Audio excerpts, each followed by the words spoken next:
भगवान कृष्ण कहते हैं, माता पिता हमारे पहले भगवान होते हैं। उनका प्यार, त्याग और आशीर्वाद ही हमारे जीवन की सबसे बड़ी पूंजी होती है। परंतु जब वो इस संसार को छोड़कर चले जाते हैं तो उनके स्मरण के लिए लोग उनके फोटो अपने घर में लगाते हैं। लेकिन फिर प्रश्न ये उठता है कि क्या हमें उनके जाने के बाद उनकी तस्वीर घर में लगानी चाहिए? क्या इसका कोई आध्यात्मिक प्रभाव होता है?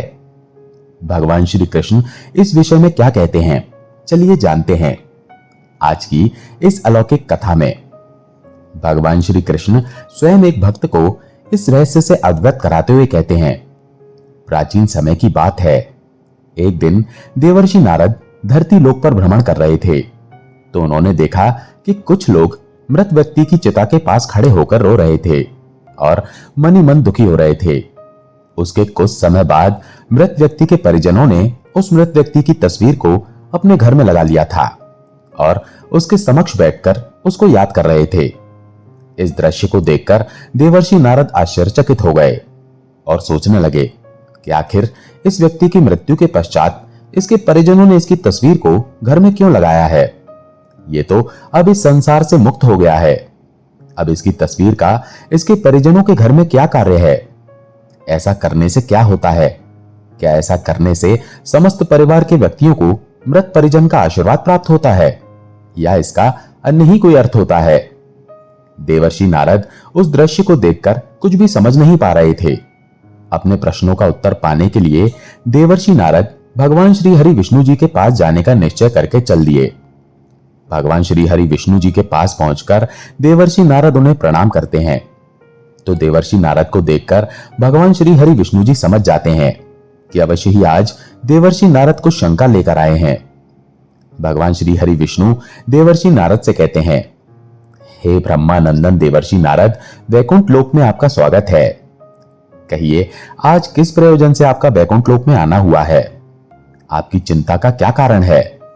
आज आप अवश्य ही किसी शंका के निवारण हेतु उपस्थित हुए हैं। भगवान श्री हरि विष्णु जी की बात सुनकर देवर्षि नारद कहते हैं, हे प्रभु, आज मैं आपके पास यह जानने के लिए आया हूं कि धरती लोक पर किसी मनुष्य की मृत्यु के बाद उसके परिजन उसकी तस्वीर को घर में क्यों लगाते हैं? हे प्रभु, क्या ऐसा करना सही है? ऐसा करने से उन परिजनों को क्या लाभ मिलता है? क्या ऐसा करने से उस मृत व्यक्ति का परिवार के लोगों पर आशीर्वाद बना रहता है? देवर्षि नारद की बात सुनकर भगवान श्री हरि विष्णु जी कहते हैं, हे देवर्षि नारद, आज आपने मुझसे अत्यंत ही महत्वपूर्ण प्रश्न पूछा है। आपके इस प्रश्न के उत्तर में समस्त मानव जाति का कल्याण छिपा हुआ है। इसलिए हे देवर्षि नारद, मैं आपको आपके इस प्रश्न का उत्तर एक अलौकिक कथा के माध्यम से बता रहा हूं।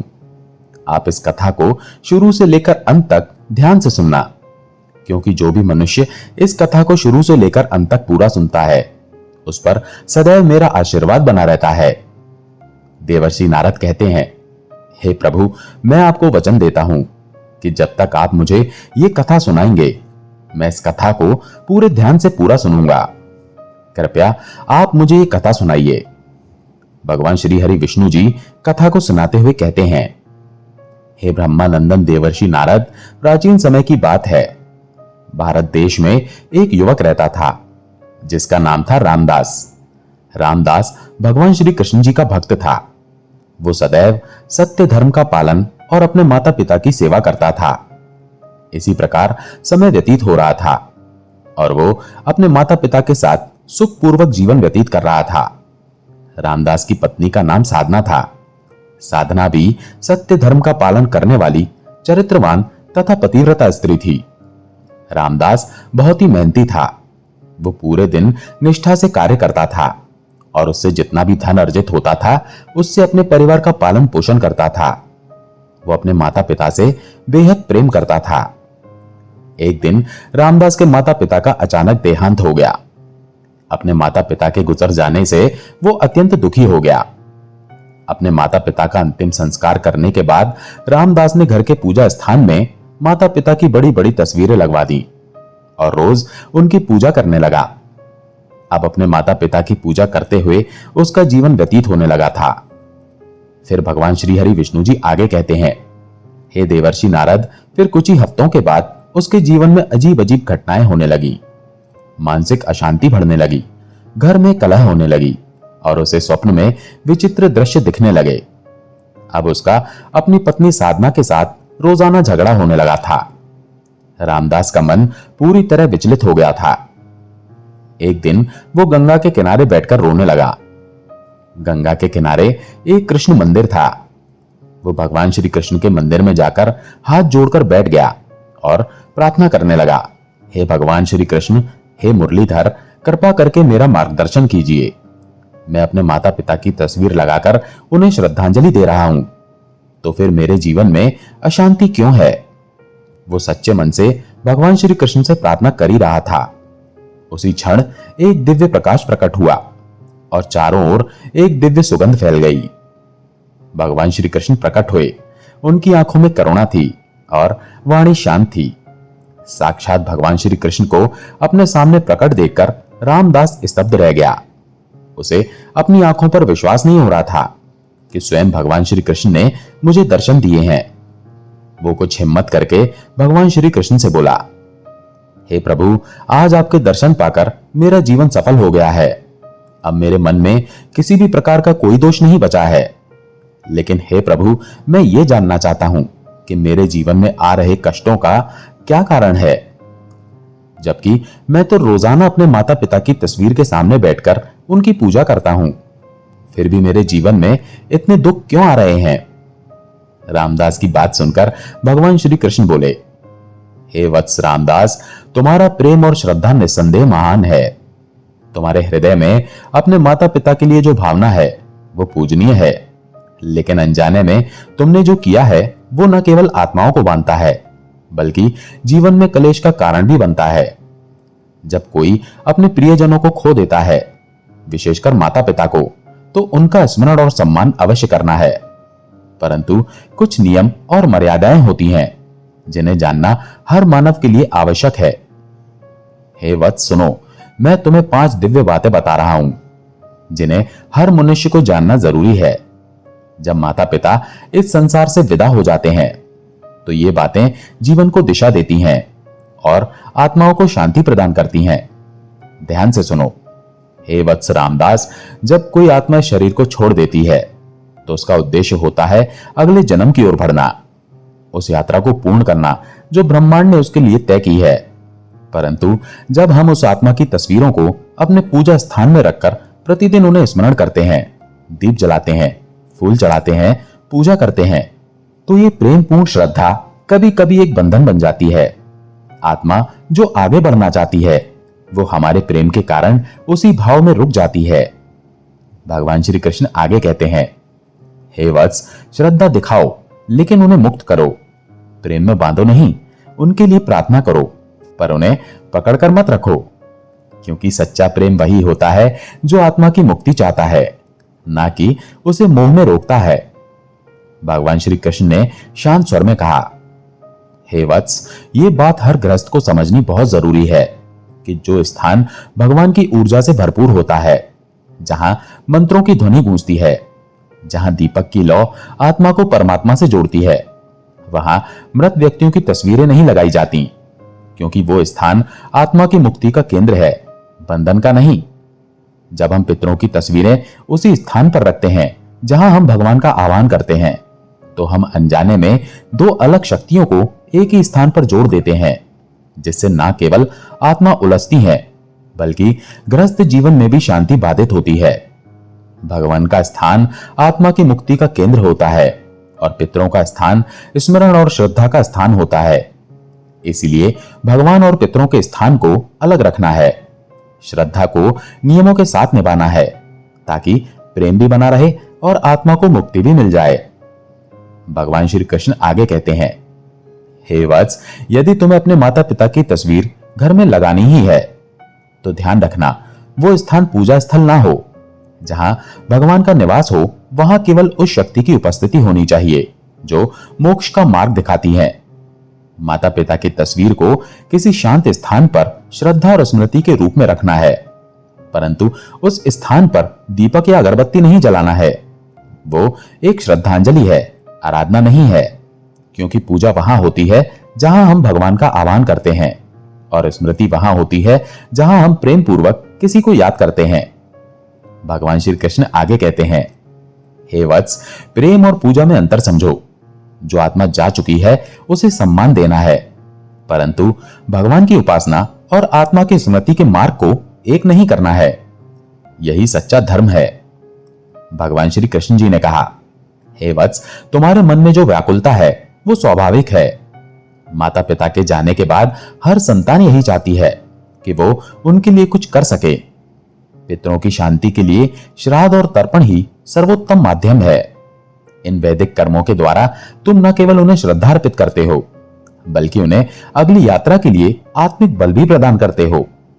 यही वो मार्ग है जिससे तुम उनका आशीर्वाद पा सकते हो और उन्हें शांतिपूर्वक विदा कर सकते हो। यही सच्ची सेवा है। जो गया है उसे आगे बढ़ने दो, मोह में मत बांधो, प्रेम से मुक्त करो। यही पुत्र धर्म है, यही पवित्रता है। भगवान श्री कृष्ण जी ने गहरी दृष्टि से रामदास की ओर देखा और कहा, हे वत्स, ये संसार एक यात्रा है। आत्मा आती है, अनुभव लेती है और फिर आगे बढ़ जाती है। लेकिन जब तुम मोह में डूब जाते हो तो तुम न केवल अपने हृदय को बांधते हो, बल्कि उस आत्मा की गति को भी रोक देते हो। मोह आत्मा को रोकता है, प्रेम उसे मुक्त करता है। जो गया है उसके नाम पर अच्छे कर्म करना चाहिए, गरीबों की सेवा करनी चाहिए, भूखे को भोजन, वृक्षारोपण करना चाहिए।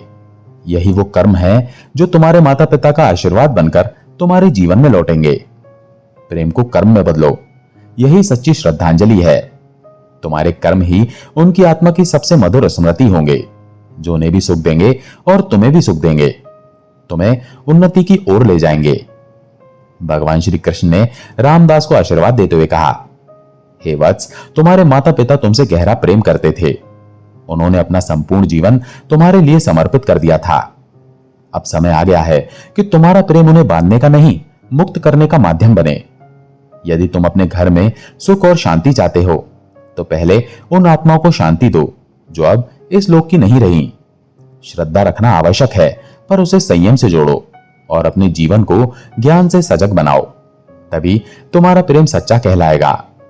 हे वत्स, हिंदू धर्म में घर में मृत परिजनों की तस्वीरें लगाने की परंपरा एक गहरी आध्यात्मिक भावना है और संस्कृति से जुड़ी हुई है। इसके पीछे कई धार्मिक, भावनात्मक और सामाजिक कारण है। मृत परिजन की तस्वीर लगाने का मुख्य उद्देश्य उन्हें श्रद्धांजलि देना है और उनके प्रति आदर प्रकट करना होता है। इससे परिवार के लोग उन्हें हमेशा याद रखते हैं और उनकी शिक्षाओं एवं मूल्यों को जीवन में उतारते हैं। हिंदू धर्म में यह माना गया है कि हर व्यक्ति पर पितृ ऋण होता है, यानी अपने पूर्वजों का ऋण। उनकी तस्वीरें लगाने से यह भाव बना रहता है कि हम उनके ऋणी हैं और उन्हें सम्मान दे रहे हैं। यह विश्वास किया जाता है कि पूर्वजों की आत्माएं हमें देखती हैं और मार्गदर्शन करती हैं। उनकी तस्वीरें घर में लगाने से ऐसा माना गया है कि उनका आशीर्वाद हमेशा हमारे साथ रहता है। सालों से चली आ रही ये परंपरा घर के वातावरण को आध्यात्मिक बनाए रखती है। इससे घर में एक पवित्र और शांतिपूर्ण ऊर्जा बनी रहती है। कई लोग मानते हैं कि मृत परिजन की तस्वीर देखकर ऐसा महसूस होता है कि वो अभी भी हमारे साथ हैं, जो भावनात्मक रूप से सहारा देता है, खासकर मुश्किल समय में। अंत में भगवान श्री कृष्ण ने अपनी वाणी को विराम देते हुए कहा, हे पुत्र, हो सकता है कि यह सिर्फ एक तस्वीर लगे, परंतु उसके पीछे एक आशीर्वाद की अदृश्य शक्ति होती है। एक आत्मा जो अब भी हमें देख रही है और कह रही है, बेटा मैं यहीं हूं। रामदास ने भगवान श्री कृष्ण के उपदेशों को हृदय से स्वीकार किया। फिर भगवान श्री कृष्ण उस स्थान से अंतर्ध्यान हो गए। भगवान श्री हरि विष्णु जी आगे कहते हैं, हे देवर्षि नारद, अब रामदास ने अपने माता पिता की तस्वीर को पूजा स्थान से अलग एवं शांत कोने में स्थान दिया था, जहां बस स्मृति थी, आराधना नहीं। हर वर्ष वो श्राद्ध करता, तर्पण करता और उनके नाम पर गरीबों की सेवा करता। धीरे धीरे उसके घर में फिर से सुख और शांति लौट आई थी। नकारात्मक ऊर्जा समाप्त हो गई थी, मानसिक अशांति मिट गई थी। अब उसके अपनी पत्नी साधना के साथ लड़ाई झगड़े भी बंद हो गए थे और सबसे बड़ी बात, भगवान श्री कृष्ण की कृपा से उसका मन भी शांत हो गया था, क्योंकि जब प्रेम मोह से ऊपर उठता है तो वो मुक्ति बन जाता है, और जब श्रद्धा ज्ञान से जुड़ती है तो जीवन में शांति लौटती है। फिर देवर्षि नारद भगवान श्री हरि विष्णु जी से कहते हैं, हे प्रभु, मैं मृत व्यक्ति की तस्वीर का घर में लगाने का रहस्य तो जान गया हूं, लेकिन हे प्रभु, इसके साथ ही मैं ये भी जानना चाहता हूं कि क्या मृत्यु के बाद मनुष्य का पुनर्जन्म होता है? क्या मृत व्यक्ति की आत्मा फिर से मनुष्य का जन्म प्राप्त करती है या किसी अन्य योनि में जन्म लेती है? देवर्षि नारद की बात सुनकर भगवान श्री हरि विष्णु जी कहते हैं, हे देवर्षि नारद, जब मृत्यु लोक के बाद आत्मा का किसी नए शरीर में प्रवेश हो जाता है तो इसे ही पुनर्जन्म कहते हैं। मनुष्य का पुनर्जन्म कब और कैसे होता है, ये कई तथ्यों पर निर्भर करता है। पहला कारण है मनुष्य का कर्म प्रभाव, अर्थात कर्मों के अनुसार ही आत्मा की गति होती है।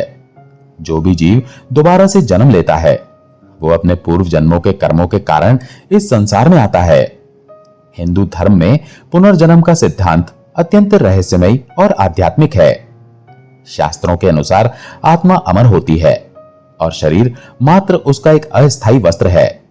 जब मनुष्य की मृत्यु होती है तो केवल उसका शरीर नष्ट होता है, आत्मा नहीं। आत्मा अपने पूर्व जन्म के कर्मों के अनुसार अगले जीवन की यात्रा पर निकलती है। ये यात्रा तुरंत नहीं होती, बल्कि इसके 3 मुख्य चरण होते हैं। सबसे पहले आत्मा मृत्यु के तुरंत बाद कुछ समय के लिए प्रेत योनि में प्रवेश करती है। ये वो समय होता है जब जीव को यह अनुभव नहीं होता कि मेरा शरीर अब नहीं रहा। फिर यमराज के दूत आत्मा को यमलोक ले जाते हैं, जहां उसके संपूर्ण जीवन के कर्मों का लेखा जोखा चित्रगुप्त द्वारा प्रस्तुत किया जाता है। यमराज न्याय करते हैं। यदि पुण्य अधिक है तो आत्मा को स्वर्ग या उच्च लोक की ओर भेजा जाता है।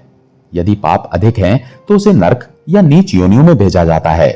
और यदि पुण्य और पाप समान होता है या मिश्रित होता है तो आत्मा को पुनः मनुष्य योनि प्राप्त होती है, ताकि वो अपने अधूरे कर्मों को पूरा कर सके। पुनर्जन्म एक सहज प्रक्रिया नहीं है, बल्कि आत्मा को अनेक सूक्ष्म अवस्थाओं और योनियों से गुजरना पड़ता है। गरुड़ पुराण के अनुसार आत्मा जब पुनर्जन्म की ओर अग्रसर होती है तो उसे 16 प्रकार की योनियों, पशु पक्षी, कीट, जलचर, मानव आदि से होकर गुजरना पड़ता है, जो उसके कर्मों पर निर्भर करता है। यदि किसी ने हिंसा, छल और पाप किया है तो वो पशु योनि, कीट या नरक में जन्म लेता है। वहीं जिसने सेवा, भक्ति और धर्म का पालन किया है उसे दिव्य योनि या पुनः मानव जन्म प्राप्त होता है। भागवत पुराण और उपनिषदों में यह भी कहा गया है कि जन्म और मृत्यु का यह चक्र तब तक चलता रहता है जब तक आत्मा मोक्ष प्राप्त नहीं कर लेती, अर्थात जब तक वो परमात्मा से एकाकार नहीं हो जाती है। मोक्ष प्राप्त होने पर आत्मा जन्म मृत्यु के बंधन से मुक्त हो जाती है और ब्रह्म रूप में स्थित हो जाती है। इसलिए हिंदू धर्म में जीवन को आत्मा की शुद्धि, कर्मों की सिद्धि और मोक्ष की प्राप्ति के लिए एक अवसर माना गया है। और यही कारण है कि पुनर्जन्म का विचार केवल पुनर्जन्म लेने की प्रक्रिया नहीं है, बल्कि आत्मा की सनातन यात्रा का दर्शन है। आगे भगवान श्री हरि विष्णु देवर्षि नारद को बताते हुए कहते हैं, हे देवर्षि नारद, कर्म 3 प्रकार के होते हैं। पहला है संचित कर्म। इसमें मनुष्य के द्वारा किए गए पिछले कर्मों का लेखा जोखा संग्रहित होता है। दूसरा है प्रारब्ध कर्म, जो कि आपके पिछले कर्मों के अनुसार आपको सुख दुख प्रदान करता है। जो भी सुख दुख मनुष्य के जीवन में आते हैं वो उसके प्रारब्ध में किए गए कर्मों का संग्रह होता है। तीसरा है क्रियामान कर्म। मनुष्य का पुनर्जन्म इसी कर्म पर निर्भर करता है, क्योंकि इस जन्म में किए गए कर्म मनुष्य के भविष्य के जन्मों को प्रभावित करता है। जो भी मनुष्य सत्कर्म करता है, जैसे दान, धर्म, सेवा, भक्ति और सदैव सत्य वचन बोलता है, उसका पुनर्जन्म देव योनि में होता है, अर्थात एक अच्छे और सभ्य परिवार में होता है। और जो मनुष्य अधर्म करता है, जैसे कि पाप, हत्या, छल, धोखा, हिंसा, लोभ जैसे कुकृत्य करता है, तो उसका पुनर्जन्म नीच योनि में होता है। वो अगले जन्म में पशु, कीट, पतंग, राक्षस बनता है। यदि कोई मनुष्य अत्यधिक पुण्य करता है तो उसे मृत्यु के बाद स्वर्ग लोक की प्राप्ति होती है। और यदि कोई मनुष्य इसके विपरीत कार्य करता है, भारी पाप करता है, तो उसे नरक में मेरे आदेश अनुसार अनेक वर्षों तक कठोर दंड दिया जाता है और उसे नरक की यातनाएं सहनी पड़ती हैं। आगे भगवान श्री हरि विष्णु जी कहते हैं, हे देवर्षि नारद, दूसरा चरण है मृत्यु के समय मनुष्य की मानसिक स्थिति।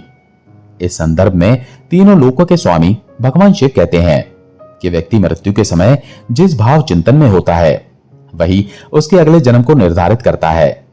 यदि कोई मनुष्य मृत्यु के समय भगवान का स्मरण करता हुआ अपने प्राण त्यागता है तो उसे मोक्ष प्राप्त होता है, और यदि कोई मनुष्य सांसारिक इच्छाओं, क्रोध, मोह या वासनाओं में डूबा रहता है तो वो उन्हीं भावनाओं के अनुसार पुनर्जन्म लेता है। फिर भगवान श्री हरि विष्णु जी आगे कहते हैं, हे देवर्षि नारद, उम्मीद है आपको आपके सभी प्रश्नों के उत्तर मिल गए होंगे। नारद जी ने भगवान श्री हरि विष्णु जी से कहा, हे प्रभु, आपके मुख से इन प्रश्नों के उत्तर पाकर मैं धन्य हो गया हूं। अब मैं इनका प्रचार प्रसार तीनों लोकों में करूंगा। देवर्षि नारद भगवान श्री हरि विष्णु जी को प्रणाम करके पुनः भ्रमण पर निकल गए। इस प्रकार इस कथा से हमें यह सीख मिलती है कि माता पिता की आत्मा को बांधना नहीं, मुक्त करना है। पूजा स्थान में केवल भगवान की तस्वीर होनी चाहिए। यदि मृतकों की तस्वीर लगानी हो तो उसे आराधना का केंद्र नहीं बनाना है। उनके नाम पर श्रद्धा, तर्पण और सेवा करना है। यही है सच्ची श्रद्धांजलि। मोह नहीं, समर्पण और प्रेम से उन्हें विदा करना है, क्योंकि यही तुम्हारा कर्तव्य है। यही सच्चा पुत्र धर्म है। भगवान श्री कृष्ण हमें दिव्य शिक्षा देते हैं, प्रेम को कभी बंधन मत बनने देना।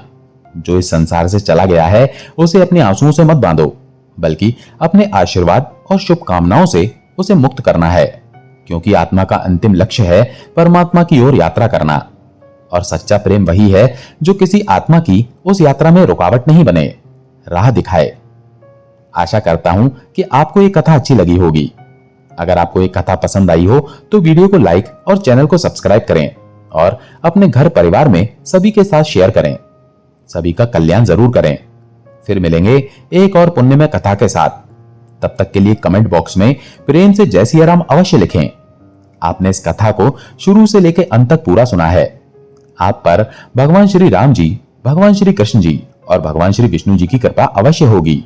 आप सभी पर भगवान की कृपा सदा बनी रहे। आप सभी का दिल से धन्यवाद। जय सिया राम।